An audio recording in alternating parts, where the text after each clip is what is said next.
وجاءت سكرة الموت بالحق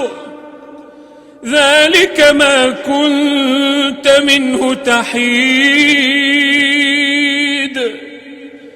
ونفخ في الصور ذلك يوم الوعيد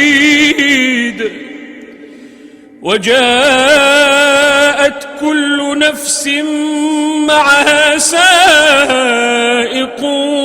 وشهيد لا تحرك به لسانك لتعجل به إن علينا جمعه وقرآنه فإذا قرأناه فاتبع قرآنه ثم إن علينا بيانه كلا بل تحبون العاجلة وتذرون الآخرة وجوه يومئذ ناظرة إلى ربها ناظرة ووجوه يومئذ باسرة تظن أن يفعل بها فاقرة كلا إذا بلغت التراقي وقيل من راق وظن أنه الفراق والتفت الساق بالساق إلى ربك يومئذ المساق كلا إذا بلغت التراقي وقيل من راق وظن أنه الفراق والتفت الساق بالساق إلى ربك يومئذ المساق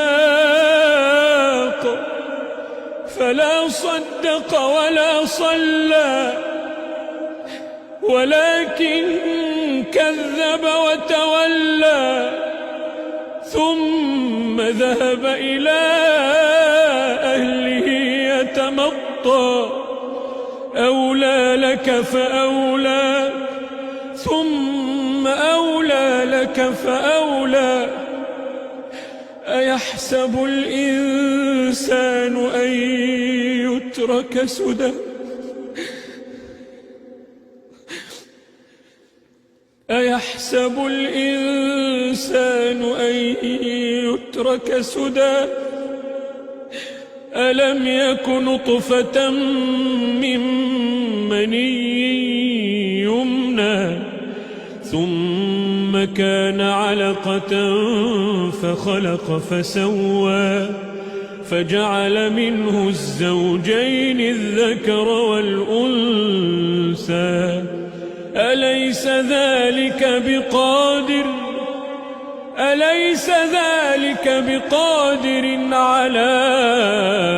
أن يحيي الموتى الله نسألك ونسألك بعد العيش بعد الموت ونسألك لا